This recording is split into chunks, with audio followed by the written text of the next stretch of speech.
Dari 300 besar Spotify Top Podcast ke 10 besar, tepatnya 8 besar dalam 3 minggu. Bagaimanakah caranya? Mari kita bahas.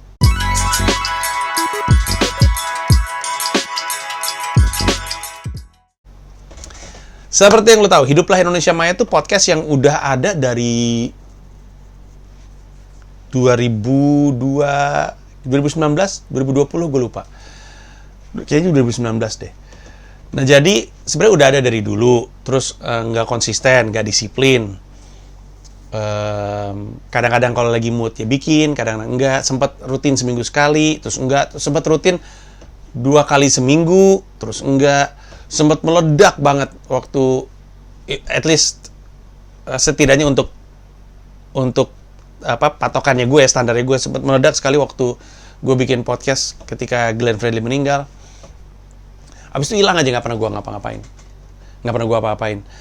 Terus gue tuh tadinya tuh ngambang di 30 besar, 40 besar, 50 besar, 30 besar, 40 besar, 50 besar. Waktu zamannya masih seminggu 2 kali. Terus karena gue 3 bulan, 4 bulan nggak ngapa-ngapain, terus dia keluar, tiba-tiba gue cek nggak ada sama sekali. Sementara kan, seperti yang lo tahu, top podcastnya Spotify itu kan 200. Jadi dia udah nggak ada di 200, jadi udah di 300 besar. Mungkin 208 atau 250 atau 281, gue nggak tahu. Tapi udah ke 300 besar, nggak di 200 besar lagi. Terus, gue masih mikir gimana caranya konsisten. Akhirnya ketemu ide, gue jalanin, dan ternyata ada dampaknya. Pas gue lihat, secara rata-rata pendengar mingguannya itu udah lebih tinggi daripada yang waktu ada satu momen satu podcast meledak gitu, dar gitu, yang edisi Glenn Fredly, dan dia lebih konstan di sana. Pas gue lihat per harinya juga udah kelihatan rataannya udah di atas. Jadi kelihatannya gue nemu formulanya. Dan tentu gue mungkin gak akan 8 besar terus, karena kan pasti fluktuatif ya. Gue yakin nanti akan kebuang-buang ke 20 besar gitu. Tapi gue pengennya selalu ada di 20 besar. Kadang-kadang di 8, kadang-kadang di 10, di 15, di 18, balik lagi. Pengennya sih di kisaran segitu aja. Tapi sebenarnya ada 2 hal yang gue lakuin. Satu disengaja, satu nggak sengaja. Yang membuat gue dari 300 besar bisa masuk ke 10 besar dari hanya 3 minggu. Kita mulai ngomongin dari yang gue sengaja. Yang gue sengaja adalah gue menyederhanakan produksi. Strateginya sebenarnya gue pakai di YouTube. Waktu itu target gue di YouTube adalah 1 juta subscriber. Tapi tanpa jadi hamba views. Ngerti nggak sih maksud gue? Jadi gue nggak pengen mikirin gimana caranya biar viral. Bukan itu. Gimana caranya yang nonton banyak, bukan itu. Gue pengen bikin apa yang gue pengen. Karena gue pengen seneng ngelakuinnya. Kalau gue seneng nggak ngebebanin. Dan kalau nggak ngebebanin bisa lanjut terus. Jadi gue tahu gue pengen bikin konten yang emang gue seneng ngelakuinnya. Tapi gue pengen tetap nyampe 1 juta subscriber. Jadi yang gue lakuin adalah rilis setiap hari. Lalu supaya bisa rilis setiap hari, gue sederhanakan dari sisi produksi. Karena complexity is the enemy of consistency. Semakin rumit, semakin susah untuk konsisten. Semakin dia sederhana, semakin mudah untuk dia konsisten. Nah makanya YouTube gue tuh banyak kan cuman kayak gini. Cuman, istilahnya talking head. Jadi pala orang ngomong gitu ke arah kamera. Monolog kayak gitu. Karena gue bisa ngelakuin itu kapan aja dan dimanapun. Abis itu, karena gue juga nggak ngebatasin apa yang gue bikin dan apa yang nggak gue bikin gitu, apa yang gue nggak ada yang mesti viral banget, akhirnya gue bisa bikin apapun. Dan akhirnya terjadi tuh, bisa rilis setiap hari, dan kayaknya sih tahun ini nyampe 1 juta subscriber ya.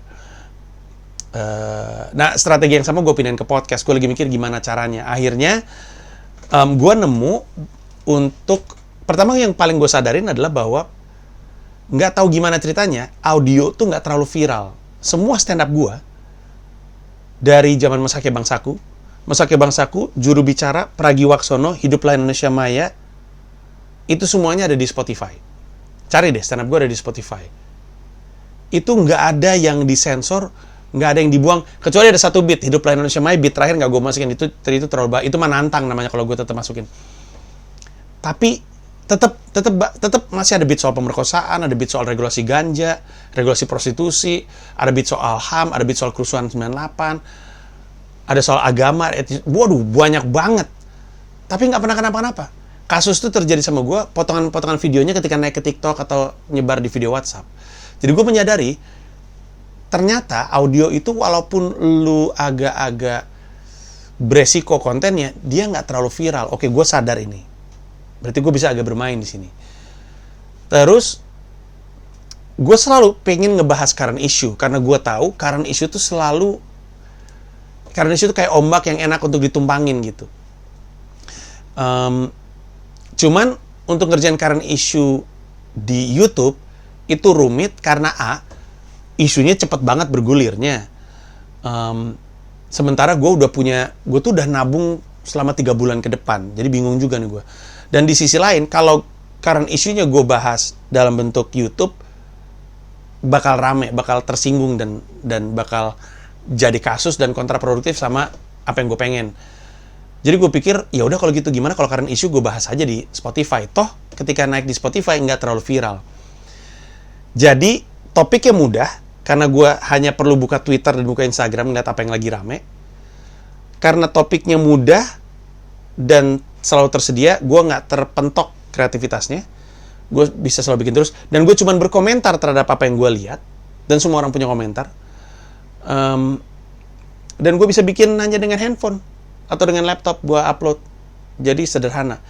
Akhirnya sekarang podcast Hiduplah Indonesia Maya kelakuannya udah mirip kayak YouTube gue. Udah nabung episode ke depan. Makanya kadang-kadang ketika rilis buntut-buntutnya jadi nggak current juga. Ada beberapa episode pas lu dengerin, oh ini kejadiannya minggu lalu nih, atau kejadiannya 2 minggu lalu bahkan. Karena begitu mudahnya untuk dibikin, akhirnya dia numpuk episodenya. Dan menurut gue itu indikasi yang baik, yang berarti formulanya udah benar. Nah, tapi yang paling penting adalah karena gue rilis pada akhirnya, karena episodenya mudah didapatkan, mudah untuk dikomentari, mudah untuk mendapatkan viewership, akhirnya gue jadi bisa rilis setiap 2 hari sekali. Gue belum ready untuk setiap hari. 2 hari sekali tuh gila loh. Nggak banyak podcaster yang rilis 2 hari sekali. Gue rilis 2 hari sekali. Dan gue ini podcaster sendirian. Lo kalau misalkan ngelihat 20 besar, ada banyak banget yang sifatnya talk show. Rame-rame, berempat, berlima, berdua, bertiga, dan segala macamnya. Banyak banget yang bentuknya kayak gitu. Dan harus diakui ya, walaupun itu lebih mudah untuk seru, tapi lebih susah untuk nemu jadwal. Lah, gue mau bisa kapan aja. Akhirnya gue rilis tuh 2 hari sekali. Dan untungnya adalah gue bisa selalu nyolong. Jadi kalau misalkan lu ngelihat podcast-podcast lain, mereka kan rilis seminggu sekali. Mereka tuh bisa, karena mereka udah jauh lebih duluan daripada gue, mereka tuh bisa sekali muncul tuh gede, habis itu nunggu seminggu, habis itu muncul lagi. Nah, karena gue setiap 2 hari sekali, ketika dia muncul, terus turun, gue udah muncul 1, 2, dan dia muncul. Atau mungkin 3, habis itu dia muncul. Sehingga dari jeda waktu itu, dan setiap podcaster kan ininya beda-beda ya, atau hari rilisnya beda-beda ya. Dimanapun hari rilis podcaster lain, gue tuh selalu nyelip di antaranya. Karena gue rilis 2 hari sekali. Jadi bukan seminggu 2 kali. Senin, Selasa, Rabu naik. Kamis, Jumat, Sabtu naik. Kamis, Jumat naik. Sabtu, Minggu naik. Senin, Selasa naik. Begitu terus. Jadi nggak ada hari pasti, tapi yang pasti 2 hari sekali. Coba cek. Podcast gue tuh selalu rilis 2 hari sekali. Sehingga setiap 2 hari sekali, gue selalu ada alasan untuk ngomong, ini episode baru, naik. Terus aja. Dan itu menurut gue yang membuat dia cepet banget majunya. Kalau lu lihat di podcast top episode, kan ada top episode tuh, ada podcaster lain tuh yang sebenarnya kontennya tuh banyak banget ada di situ. Tapi kalau lu lihat tanggalnya itu jauh-jauh. Punya gue tuh ada 3 atau 4. Abis itu tuh deketan gitu. Jadi kesimpulannya gini, audience gue nggak selebar yang lain, nggak seluas yang lain, nggak sebanyak yang lain. Gue yakin jauh lah. Di antara semua yang ada di 10-20 besar, mungkin punya gue pendengarnya dikit. Tapi karena jadwal gue 2 hari sekali, gue tuh nyolong mulu. Dari top episodenya, ketahuan bahwa pendengarnya Panji nggak banyak. Tapi jumlahnya yang dominan. yang membuat dia akhirnya nongol-nongol terus. Jadi pembelajaran pertama, jumlah tuh ngaruh. Kalau misalkan lu emang pengen naikin chart lu di Spotify, jumlah yang lu rilis dalam waktu 1 minggu gitu misalnya. Sama kayak YouTube, ternyata makin sering makin cepat pertumbuhannya. Dan gue juga sering sekali, ya bayangin seminggu gue bisa bikin 3, di saat yang lain cuma 1. Tapi nanti pertanyaannya adalah gimana caranya lu nemu tipikal konten yang nggak bikin lu bingung episode berikutnya apa ya, karena lu mau banyak. Kalau gue kan emang nggak bingung, gue ngomongin aja apa yang lagi rame. Per hari ini yang lagi rame itu Pak Prabowo stand up, itu akan gue bahas tuh. Pokoknya apapun yang lagi rame gue bahas aja. Dan orang-orang pada bilang, bang bahas ini, bang bahas ini. Jadi gue banyak bahasan gitu.